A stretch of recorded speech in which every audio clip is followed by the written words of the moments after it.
come back together now. So let's talk more about Leviticus. And at the high points, the Day of Atonement in Leviticus 16, we see the comprehensive nature of how to deal with sin. What we also see in the teaching of the book of Leviticus is, you might say, how to prevent sin or how to maintain holiness. So there's a balance there. And really, it's important for us to realize that this is not a picture of legalism. This is not a picture of the expectation of sinless perfection. But what this looks like to bear and represent the name and reputation of Yahweh. And every detail, a lot of the details of the facets of daily life and living, the practical things of life, were impacted by the ramifications of bearing this name. And but it wasn't. We can't walk away from this, calling this, the expectation of sinless perfection. Everybody would have failed, and that would have been, that's not what the picture that we have. How is obedience to be defined? What does it look like to express holiness, contrary to the pagan world around? So again, we come back to the idea, Israel is like a child that's being instructed. They're growing up. They're in school. They're having to learn. They're going to make mistakes along the way, as we see. And it may be, so they've got this transformative period. So I've got a few pictures here. Pictures of the animals represent the eating laws, what to eat, what not to eat.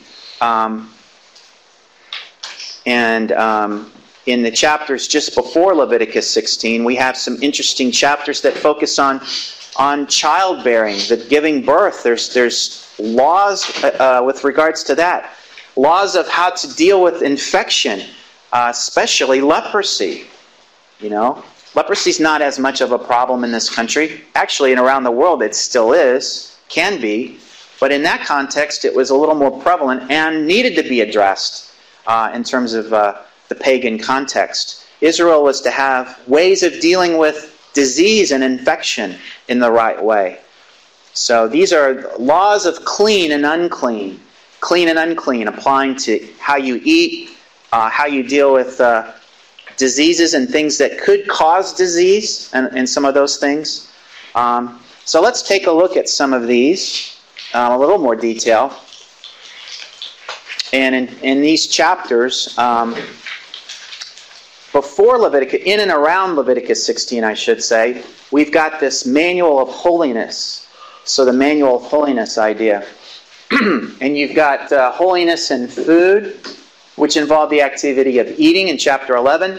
Holiness in physical life. Childbirth. A lot of details with regards to childbirth. I find that interesting because historically, really up until pretty modern times, childbirth was a leading cause of infant and mother mortality in history. So it's interesting that even in that context, having some cleanliness laws applied to the giving birth of a child could have preserved life. And I just wonder, while we don't have live statistics on this, if the infant survival rate in Israel was tremendously larger than the pagan nations around. That's an interesting question. I don't know if we'd ever be able to prove that. It seems logical that that may have been the case. Holiness and disease. How to deal with cuts, bruises, abrasions, leprosy. All of that's in a couple chapters. Holiness in the body with regards to cleansing properly after certain bodily discharges. Chapter 16 is the once and for all, how do you deal with sin? When in this context, sin is an impurity that needs to be dealt with. God's offended by that. So that's his chapter. Holiness in blood. Blood had a dealing with blood properly. Blood was used in the sacrificial system, but it was regarded as in a reverential way. Holiness in relationships. So now we get into the horizontal relationships within the community, chapter 19. Holiness in worship. How to worship, when to worship, where to worship. Chapters 21 through 24. And finally, holiness in the land. Holiness is going to be applied to the agricultural cycle in Israel. the agricultural cycle, the harvest seasons. All right, let's take a look at some of the details and how this... let's take a look at chapter 19 in a little more detail just for fun.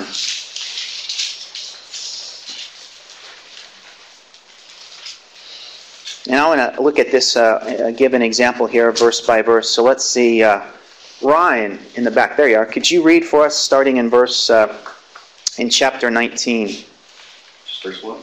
Yeah, I may, don't get your feelings hurt or anything. I may interrupt you. That's fine. So just start reading there. Okay. Yeah. Then the Lord spoke to Moses, saying, Speak to all the congregation of the sons of Israel, and say to them, You shall be holy, for I, the Lord your God, am holy. Okay, so that's where it starts. See how Moses, in this little teaching pericope, this little section here, he sets it up, lays the foundation. What's this all based on? I am Yahweh, I am holy. I am your God, I am holy. So here's what holiness looks like. And in verse 3, as it's applied to family relationships. So go ahead and read verse 3. Every one of you shall reverence his mother and his father, and you shall keep my Sabbaths, and I am the Lord your God. So the implication of bearing the name Yahweh is reverence for mom and dad. Mom and dad. What do you call your mother and father? They have different names, but they're the heads of the household. And the household structure here is going to come into a lot of these kinds of teachings. The household structure had to be preserved. It was like the little businesses in Israel. Every household had a business that would be income generating, agriculture, making of clothes, the harvesting of eggs, whatever it is. Households were about a small, the closest thing that we have to it is a small farm where everybody would live under the same roof or in the same complex. Your field workers, your clothing makers, and all of your kiddos would all be part of a household. And this was an important, stable element within Israelite community. So reverence, it all starts with reverencing your mother and father. So keep going, verse 4. Do not turn to idols or make for yourself molten gods. I am the Lord your God. Now, when you offer a sacrifice of peace offering to the Lord, you shall offer it so that you may be accepted. It shall be eaten the same day you offer it, and the next day, but what remains until the third day shall be burned with fire. So if it is eaten at all on the third day, it is an offense. It will not be accepted. Anyone who eats it will bear his iniquity, for he has profaned the holy thing of the Lord, and that person shall be cut off from the people. So there's very specific instructions that will be given in lots of different contexts with regards to worship. In this case, how the sacrifices are to be handled and over a time sequence. So that's important. Let's look at verses 9 and 10. Now when you reap and harvest of your land, you shall not reap to the very corners of your field, nor shall you gather the gleanings of your harvest. Nor shall you glean your vineyard, nor shall you gather your fallen fruit of your vineyard. You shall leave them for the needy and for the stranger. I am the Lord your God. Wow, that's kind of revolutionary. You all know what that is, don't you? Yeah, that's the whole backdrop for the book of Ruth. Ruth's gleaning from the fields is a provision that was made by the Israelite, a properly functioning Israelite community. They provided for the needs of the poor. And the produce, the extra, the surplus around the perimeter was made available for the poor and needy in the community. So a community that does these things is a community that cares for its own. And unlike the pagans around, who didn't give a lick for the poor and needy, in fact, they took advantage of the poor and needy. They became forced labor, oftentimes, and there was that pagan confusion. So keep going, verse 11, down through verse 18. Okay. You shall not steal, nor deal falsely, nor lie to one another. You shall not swear falsely by my name, so as to profane the name of your God. I am the Lord. You shall not oppress your neighbor, nor rob him. The wages of a hired man are not to remain with you all the night until morning. You shall not curse a deaf man, nor place a stumbling block before the blind. But you shall revere your God. I am the Lord. You shall do no injustice in judgment. You shall not be partial to the poor, nor defer to the great, but you are to judge your neighbor fairly. You shall not go about as a slanderer among your people, and you shall not, and you are not to act against the life of your neighbor. I am the Lord. You shall not hate your fellow countrymen in your heart. You may surely reprove your neighbor, but shall not incur sin because of him. You shall not take vengeance, nor bear any grudge against the sons of your people, but you shall love your neighbor as yourself. I am the Lord. Okay, so this whole section that you just read, what's this all deal with broadly?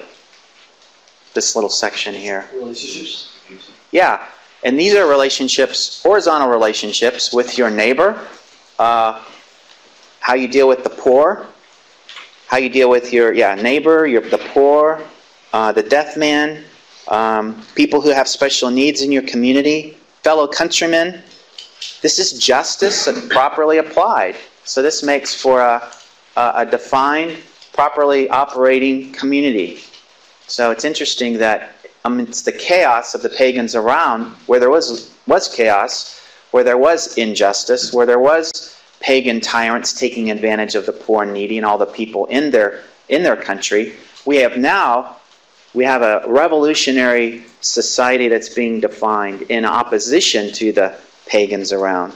We're not going to do community like the pagans. We're going to do community rightly bearing the name Yahweh. And you see how oftentimes I am Yahweh, the name Yahweh is being dropped in as a reminder as this instruction continues. You all see that? So, okay. So we're not done yet. We keep going here in verse 19. I'll give, how about Amy over here? Could you read verse 19?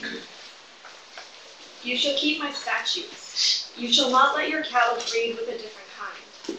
You shall not sow your field with two kinds of seed, nor shall you wear a garment of cloth made of two kinds of material. What? What's that got to do with anything? That's just strange. Was that something that I could make and turn into some kind of legalistic teaching in the first century church amongst the Pharisees? That's what happened. They got to be bean counters with regards to what kinds of material that you know. And that's what Jesus and apostles encountered, was the legalism of the first century. But let's think practically here for a moment. That just seems kind of odd. It just falls out of the sky. I mean, there's some continuity in these kinds of things in terms of instruction. What's the practical, timeless principle here, though? Before we just write this off, you see anything that just leaps off the page? Well, so kind of, my hermeneutics class and this class are kind of bouncing off of each other. That's good. But our textbook was talking about how to interpret the law, and it actually specifically talks about this law. Really? And Okay, I hope I get it right then. Well, I hope I can explain this right. Okay. It was talking about the pagans when they would take two things and mesh them together. So a corn seed and a squash seed. That's probably a really bad example. They were kind of sowing for themselves fertility. They were saying these two things are going to come together and make something new and create a new. It's like taking over the role of God almost, right? Yeah. Having control of that.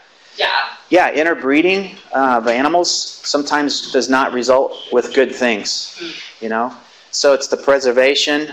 You might say, I could go a lot of different directions with this. So God as king, Moses has already taught, is responsible for creating species, various kinds of species. So it's not our job to take over the role of God in messing up and trying to redesign species that are fully functioning and operating in a particular kind of way.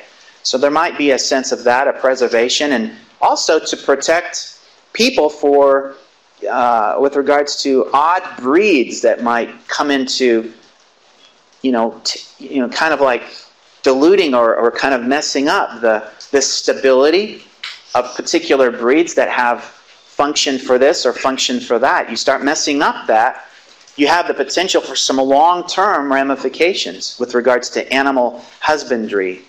Those are the things that we talk about there. So the mixing idea comes with regards to the breeding of cattle and other animals. And then also the thing that you mentioned with regards to seeds. Seeds are functioning. They have function. They're not like a cow or something, but still, though, they produce. And so messing up and contaminating your healthy corn seed with some kind of backyard chemistry experiment might cause trouble down the road. Yeah. So you were saying,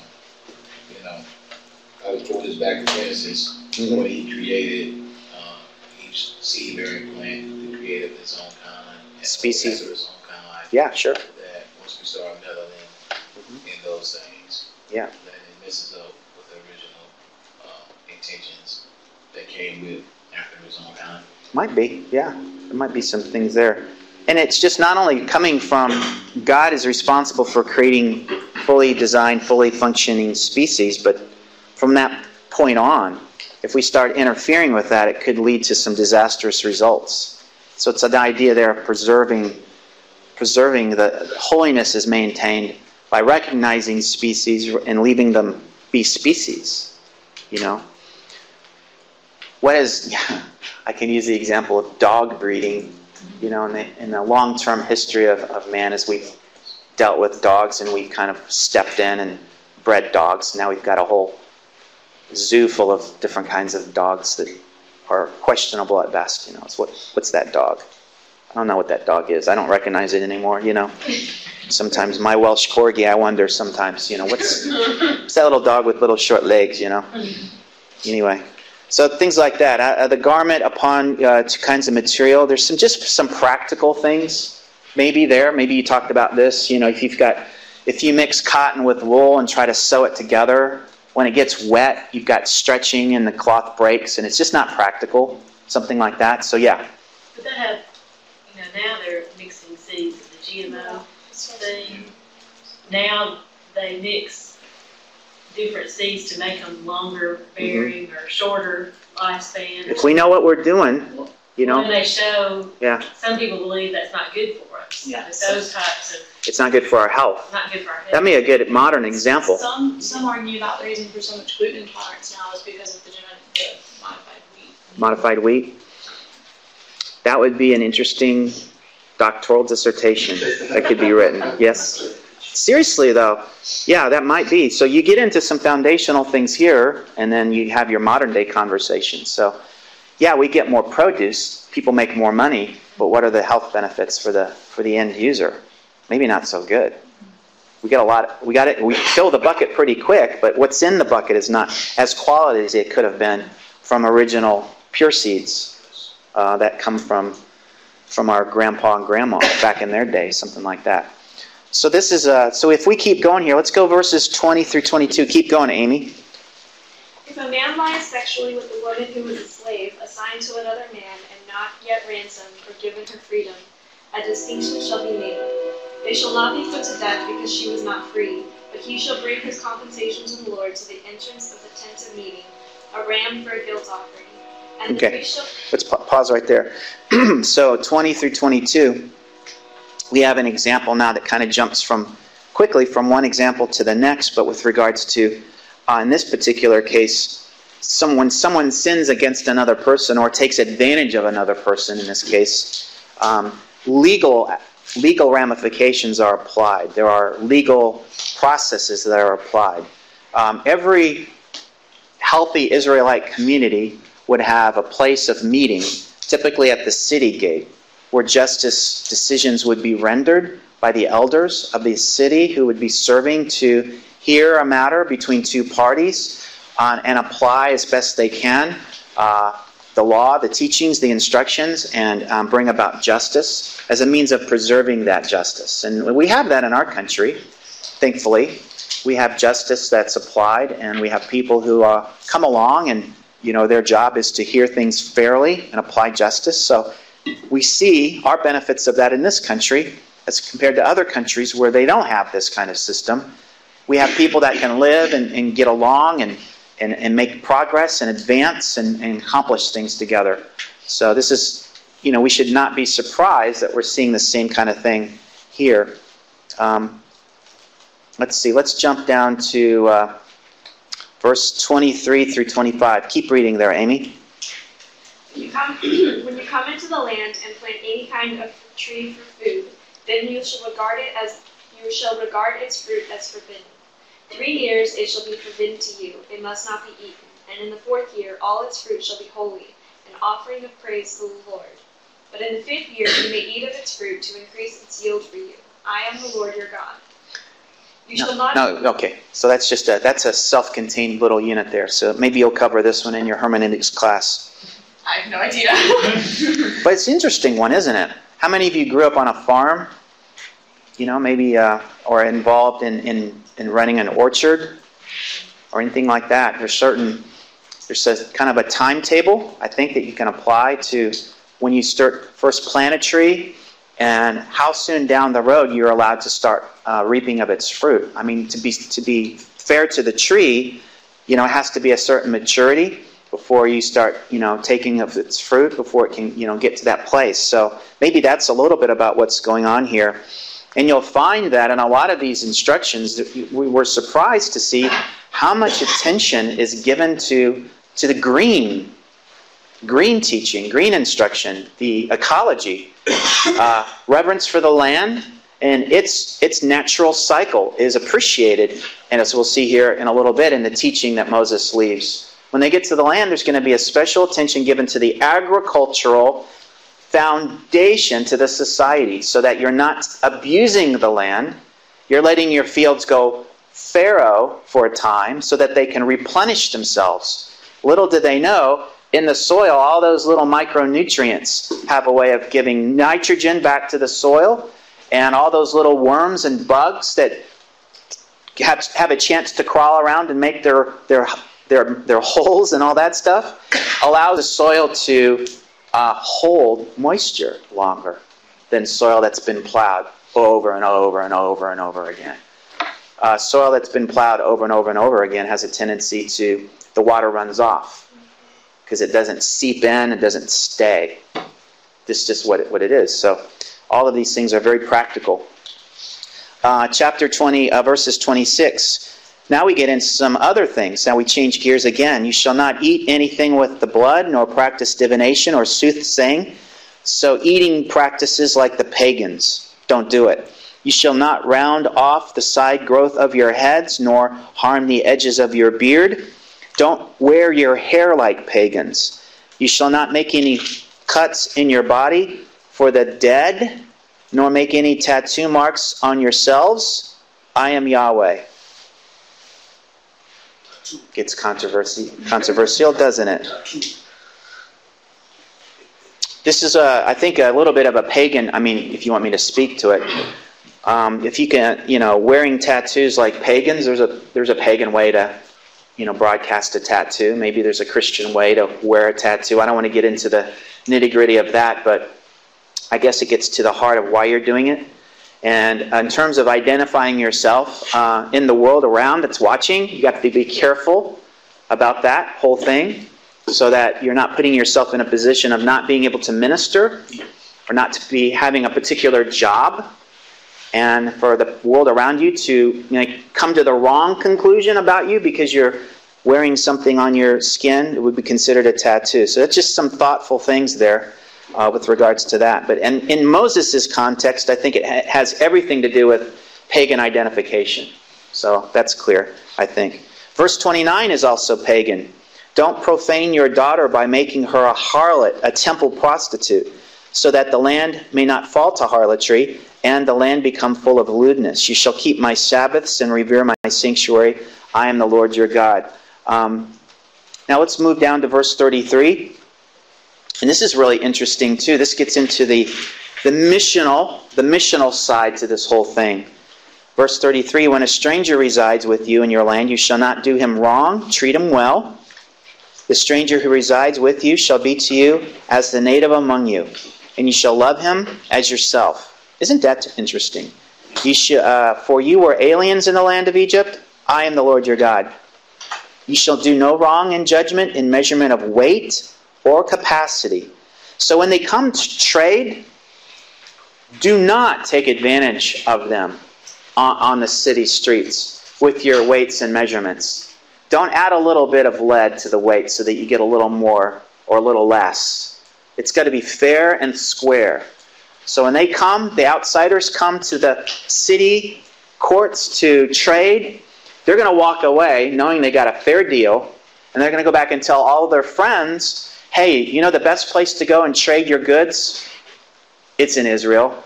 Guess what that's going to do for the economy? See? So there's lots of benefits. It's a win-win situation when Israel plays fair and square with how she represents herself. Holiness in the business place. So this could be a good sermon too for your people. And that's what we have going on here. And the aliens and strangers are probably going to ask more questions about Israel, having had that experience, which is radically different from any other experience that they've had when they've gone to trade their goods. So this is the challenge. And so we've gone through, you can see what I've tried to be modeling with hermeneutics is how we look for those timeless principles. And if you slow down and read with all of these things kind of in the backdrop and understanding, oh, whose name and reputation is at stake?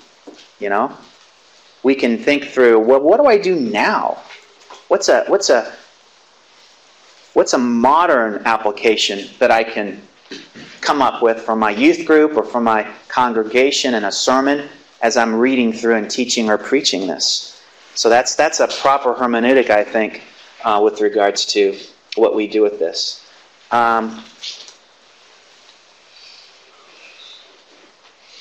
Let's see. And if we see, and now let's turn to chapter 20. And there's some strong words that we see leaping off the page to us with regards to the threat of paganism.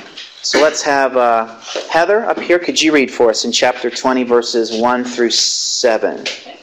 The Lord spoke to Moses, saying, Say to the people of Israel, any one of the people of Israel or of the strangers who sojourn in Israel, who gives any of his children to Moloch, shall surely be put to death. The people of the land shall stone him with stones. But that's mean. That's harsh. Richard Dawkins is right. That's the mean God of the Old Testament, just showing up and, showing how angry and how mean and vindictful that he really is. I mean, we're supposed to understand the foreigners around, not treat them that way. You see how silly that is? I'm exaggerating. I myself will... No, I haven't told you to start yet. Because how serious was this threat of paganism? That's my point I was just trying to make. Moloch is alive and well. Child sacrifice is alive and well. This is the threat. When they get there, they're going to be tearing down these places of worship. So who's being mean to who? And whose image of God is it anyway that's being misrepresented by those pagans? It's destructive. And God has some strong feelings about that in this context. So keep going there, I'm sorry. I myself will set my face against that man, and will cut him off from among his people, because he has given one of his children to Moloch, to make my sanctuary unclean, and to profane my holy name. And if the people of the land do at all close their eyes to that man when he gives one of his children to Moloch, and do not put him to death, then I will set my face against that man and against his clan, and will cut them off from among their people, him and all who follow him in whoring after Moloch. If a person turns to mediums and necromancers, whoring after them, I will set my face against that person, and will cut him off from among his people. Consecrate yourselves, therefore, and be holy, for I am the Lord your God. Okay, so let's just pause there. So, again, holiness is part of the theology, and we'll get to it more when we get to Deuteronomy and how the particulars of how the battles should be fought. There's interesting things that we'll learn there in Deuteronomy chapter 20 and some of those places, but the theological undergirding to the whole battle that's about ready to take place is the threat of paganism, which was a real threat against the name and reputation of Yahweh. By rights, these folks or these individuals should have been expressing not their own name, their own reputation, but they should be relegating that name in as it is applied to the value of life. And my basic thesis is that paganism, wherever it is, alive and well, on planet Earth, is always about redefining and dumbing down the image of God, the value of the image of God in humanity, in individual human beings. We have examples of that, and that's behind, and it fuels the whole imbalance of justice and fairness and the inequality of the financial aspects of the world, and it's behind this whole inequality and injustice that we see everywhere. And people take advantage of it, and tyrants come in and take advantage of the situation. And the only thing that keeps me from going ballistic is the fact that I know that Jesus is coming. And he's the king who's going to come and establish his kingdom. And those places in the prophets that we'll be looking at soon are those places that give me great comfort, because when he comes again, he's coming with his kingdom behind him. And that's going to be the place of fairness and justice, and the lion and the lambs laying down together, and the quality, the equality of all things will be laid out, and the balance of God's design will be our full experience. So that's what we have to look forward to. God's going to have the last word. All right. Well, so again, we've kind of said this, but these are laws that promote the health of the community, protection from diseases that were carried by certain animals and were not to be eaten. Typically, though, if you look abroad, for the dietary laws, a lot of the prohibitions were against those animals that would eat decaying flesh, whether it be on land or at the bottom of the sea. So those are the kinds of animals to kind of stay away from. The whole thing about pork, well, pigs are that way. They eat scraps. They eat things that, they can eat diseased meat and not be sick themselves, but could be carrying disease for you. But I still like to eat my bacon, sorry. All right. Protection against the pagan way of doing things that we saw here in chapter 19 and 20. Guarding against the spread of disease. Lots of details about how to deal with leprosy. Very interesting and profound, but it's all there as a means of keeping disease under control. And the general reverence for life. Details on how, the crop rotation, reverence for life, and all those kinds of things. Details with regards to the blood come out with that as well.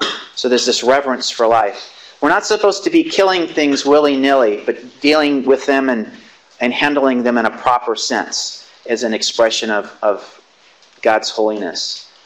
So let's talk about the Sabbath and the principle of the Sabbath. Let's turn to chapter 23. Now we get into some of the laws of, or you might say the religious, spiritual celebrations. And I kind of like this part. The convocation. We have our own convocations on the hill here. Our convocation is always at the beginning of every semester. We have a convocation. A coming together, right? Focusing on certain things. And Israel as a nation had their convocations, interestingly. Gatherings for specific purposes. They were largely religious-focused gatherings, centered in kind of along the rise and fall of the agricultural cycle, the harvest, the yield, the planting of crops, and the harvesting of crops. Oftentimes were the time signatures or the time signals for when these convocations would come about. So we talk about the holy convocations that we'll be talking about here are the Passover, or the Feast of the Unleavened Bread, which was linked to the barley harvest in the spring in Israel. We have the Feast of Weeks, or Pentecost, and that was 50 days later in the spring after the Passover. 50 days later. We'd have festivals of trumpets, the Day of Atonement, or the Feast of Tabernacles. These happen during the 7th month, about September and October, in and around the harvest of grapes, figs, and olives. So very specific times in the year. That's really what I want you to know there. But let's take a look at the very first and foundational convocation. Let's see, Mark.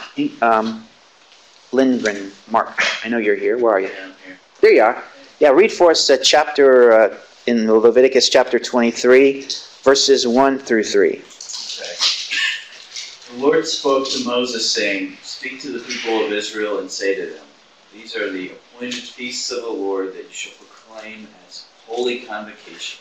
They are my appointed feasts. 6 days shall work be done, but on the seventh day is a Sabbath of solemn rest, a holy convocation. You shall do no work. It is a Sabbath to the Lord in all your dwelling places." All right. Now I say that the Sabbath is the foundational convocation or focus, because it's going to be central to, and we'll see it be part of all and intertwined in all of the other convocations that we'll be looking at. So that Sabbath principle, the cycle of 6 work, 7 rest.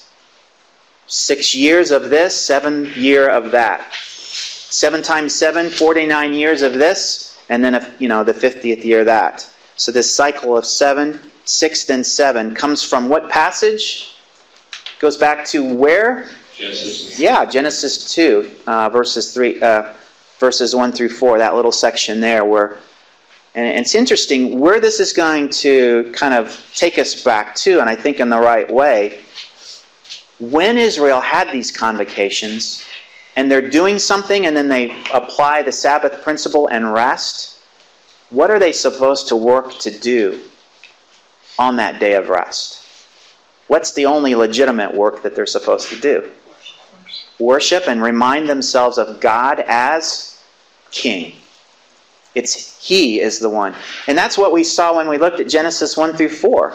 When God, the Creator, does all of these things, days 1 through 6, and then He sits and He rests, the unavoidable picture for Israel is God as King, sitting on His throne and resting.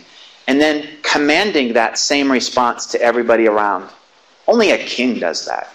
And that's who God is. So God's remembered this idea of God as King is permeating all of these festivals and celebrations. And they're eating, and they're celebrating, and they're being joyful, and they're commanded to be joyful. And it's all focusing on the goodness of God, the celebration of who God is, and the remembrance of God as King over, as the one King. So this is what we come back to. Let's see here. So let's take a look at how, what in the details of some of these, the 6th and then 7th day principle extends through a lot of these convocations. Let's take a look at the first one here.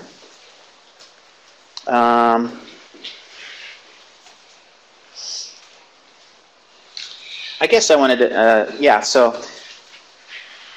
the 6th and 7th day principle. So we've got every 7th day is a Sabbath day. So that's the weekly cycle. So every 7th day is a Sabbath day. So rest is extended to people, servants, slaves, and even the beasts of burden. You weren't supposed to be working your yoked animals on the 7th day. Every 7th year extends a year of rest for crop-bearing land. We're going to see that principle, the principle of the Sabbath. So that gives these crops a time to fallow and replenish the nutrients in the soil. That's the practical ramifications of that. And then we say every 7 years, every 7 of 7 years, or 49 years, on the 50th year is called the year of Jubilee. And this is a radical financial application of the Sabbath principle, the Sabbath rest principle. Mortgages for lands are returned to their original family. This provides rest for the economy. So you're returning, everybody who's been assigned a plot of land is allowed to, the mortgage comes back to them. And then we have, after the Passover, the Feast of Unleavened Bread, that's celebrated for 7 days. So we have that cycle of 7 coming back again. So we're going to have 7 holy convocations in all in chapter 23 that are going to be described. Let's take a look at some of them in a little more brief detail. Let's look at verse 4 through 8. And let's have Joseph up here in the front. Could you read for us in chapter 23, verses 4 through 8?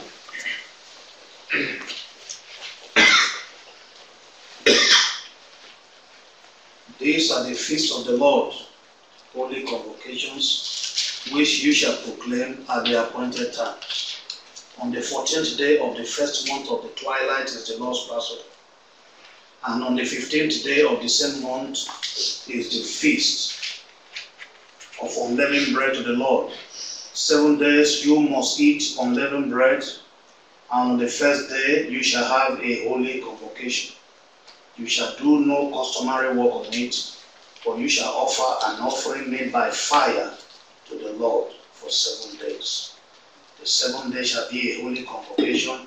You shall do no customary work on it. Okay, so this first one's the leavened bread or the unleavened bread, and the idea of the feast of Passover and unleavened bread, verses 4 through 8. And this is going to be a remembrance of Israel's unique status out of Egypt, where the Lord rescues and also declares Israel as a holy nation.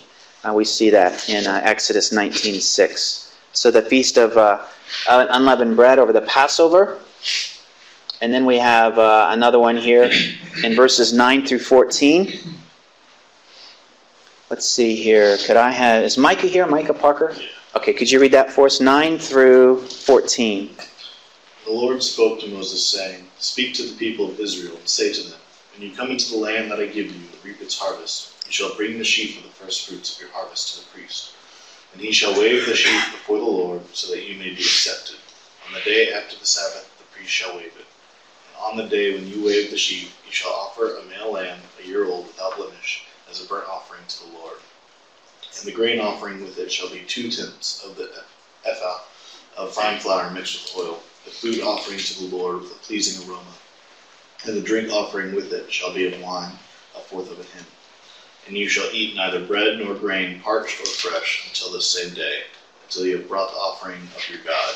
It is a statute forever throughout your generations in all your dwellings. So these are the first fruits. They're called different things, but the giving of the best of the produce. And these feasts are focused on God, recognizing that it's God who's responsible for the crop and the bounty of the crop. It's a celebration of His goodness that way. We have a repetition of this particular convocation in Deuteronomy chapter 26, verse 1 through 11. So this is a festival celebration that includes burnt offerings, grain offerings, and drink offerings. It's offering the first of the harvest back to God, but celebrated with the people. This is the classic backyard Baptist barbecue. I don't know what else to call it. It recognizes that the land is not ours; it belongs to God. God's responsible for coming and causing the living things to come out of that land as the bounty for the people. So we have that. A lot of people don't realize that Israel was involved, faithful Israel was involved in doing and participating in a cycle of celebration. A cycle of repeated getting the community together and focusing on all the right things. We've lost that, I think, even in our churches. So it's kind of a challenging thing in our modern day, very isolated kind of community or lack of community. Verse 15 through 22. Let's have Abel over here. Could you read for us? Yeah. You are to count 7 complete weeks, starting from the day after the Sabbath to the day you brought the sheaf of the presentation offering. You are to count 50 days until the day after the seventh Sabbath, and then present the offerings of the new grain to the Lord. Bring 2 loaves of bread from your settlement and the presentation offering, each of them made from 4 quarts of flour baked with yeast, and the first fruits of the Lord. You are to present with the bread 7 unblemished male lambs of a year old, 1 young bull, 52 rams. They will be burnt offerings to the Lord with the grain offerings and drink offerings, fire offerings of the pleasing aroma of the Lord. You are also to prepare 1 male goat as a sin offering and 2 male lambs a year old, as a fellowship sacrifice. The priest will weigh the lambs, and the bread, the first fruit, and present the offerings before the Lord. And the bread and the 2 lambs will be the holy to the Lord for the priests. Read down to verse 22. Okay. On the same day you are to make the proclamation to hold a sacred assembly. You are not to do any daily work. Oh, verse 22 in chapter 23. Verse 22. Go through. Okay. Oh. Just read verse 22. Okay. Yeah.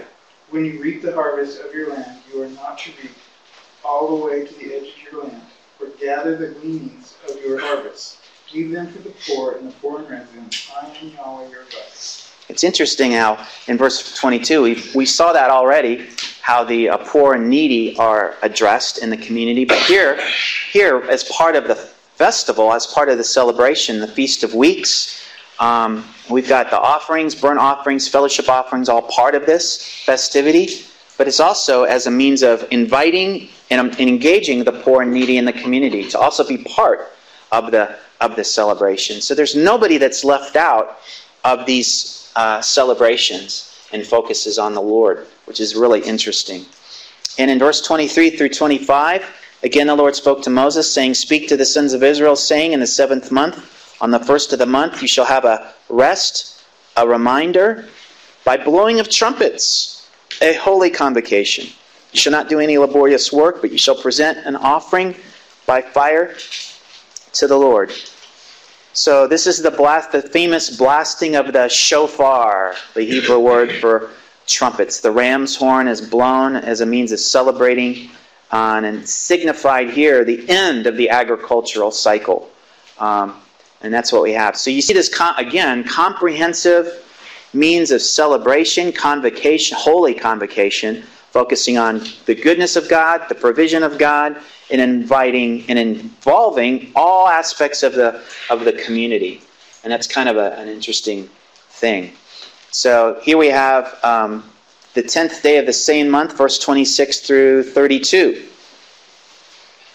Let's have, is Raymond, Jackson Raymond here? Yeah. There you are. Read for us 26 through 32. And the Lord spoke to Moses, saying, "Now on the 10th day of the 7th month is the Day of Atonement.